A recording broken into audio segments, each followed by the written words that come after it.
Hello there. Yesterday, I had a visitor come knocking at my door. Somebody who wants to be the next MP for Northcote. And he is also the former MP for Northcote because he won a by-election after Jonathan Coleman stepped down.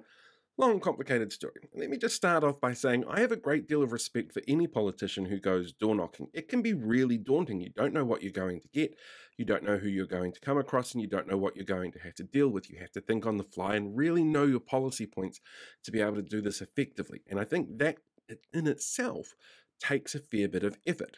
Now, Dan didn't recognize who I was. I mean, why would he? I'm just an idiot who sits at home and talks to a camera sometimes.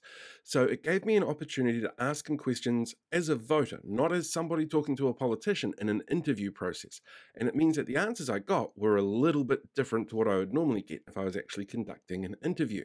So I asked him specifically about a couple of things that I've got concerns about when it comes to the National Party, like the fact that they've got policies out there that don't seem to follow the science or experience, like locking kids up for a year for violent crimes in some sort of camp to make them better people.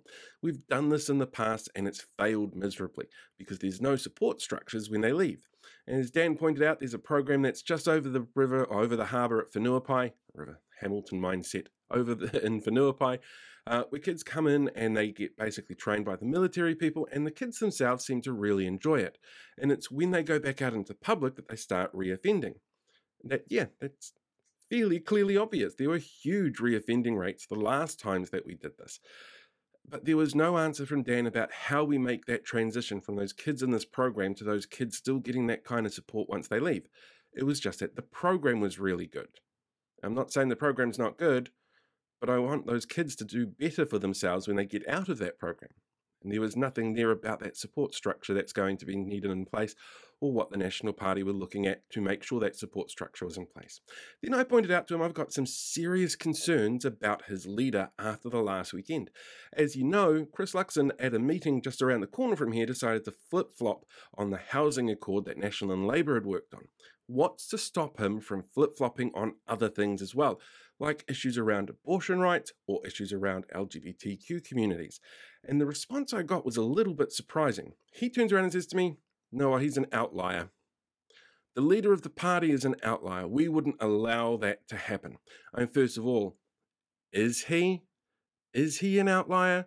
Secondly, he's the leader of your party, and while I understand that it's going to be a conscience vote for anything that comes up like that, as Dan pointed out himself, that doesn't necessarily mean that the way that people vote in their party isn't influenced by the thought processes of their leaders.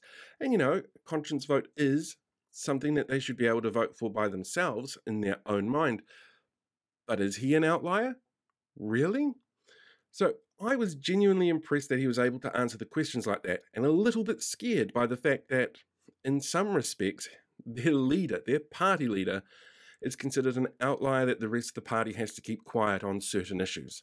That is a concern for me.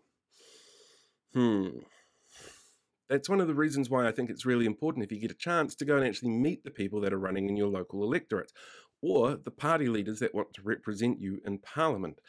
Get their viewpoint directly on what the issues are that are for you really important. Ask them questions, find out what's going on, and get yourself involved in the process to make sure that when you go and vote, you vote for the party or the politician that's going to be right for you.